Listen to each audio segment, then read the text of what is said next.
Il nostro territorio, che è ricco di bellezze naturali per quanto riguarda il comune di Realmonte, che si trova anche in una posizione strategica favorevole perché è vicino alla Valle dei Templi di Agrigento, è vicino a Torre Salsa in territorio di Siculiana. Vogliamo promuoverlo quindi non solo col territorio o con quello che c'è col territorio, ma anche con degli spettacoli e delle attrazioni che ci possono essere la sera durante il giorno.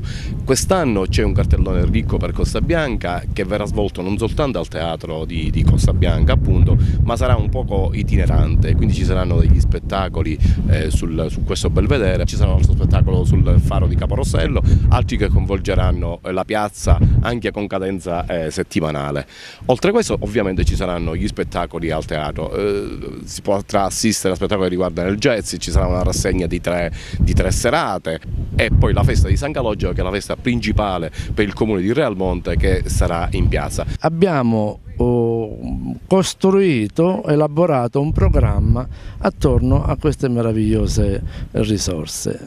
La Villa Romana con alcune attività musicali, il nostro teatro Costa Bianca con un'attività di prosa maree mediterranee, il nostro centro storico col turismo esperienziale, ma soprattutto la gastronomia, l'enogastronomia, quindi i buoni prodotti della comunità del cibo realmontese che ci sarà la possibilità di assaggiare da degustare in quelle serate, e addirittura degli incontri dove condurremo il turista alle esperienze dirette attraverso il laboratorio di cucina o attraverso la vendemmia, che poi diventerà vinificazione, fra l'altro seguita bene da un enologo ben inserito nell'ambiente, che è Tonino Guzzo. Maria Mediterranea è uno scrigno che contiene la tradizione del canto, della danza, della recitazione.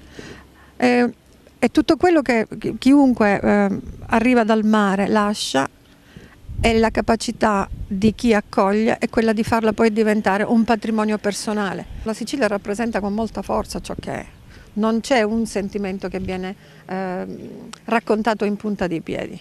La Sicilia è forte, tutto è forte. Sono forti i movimenti, sono forti i suoni, sono forti anche le dissonanze, e in questa rassegna esistono queste risonanze ed è molto importante metterle in evidenza con il bagaglio culturale che è la risultante di ciò che abbiamo alle spalle. Noi teniamo moltissimo a uno spazio che abbiamo dedicato al progetto Giovani. È un progetto che nasce perché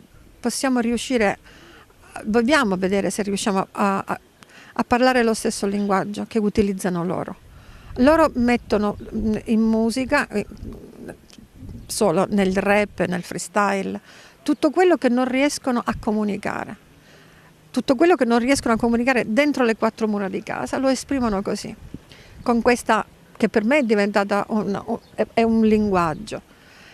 Uno amatissimo dai giovani è l'Elfo, è catanese, canta in dialetto catanese ed è amatissimo.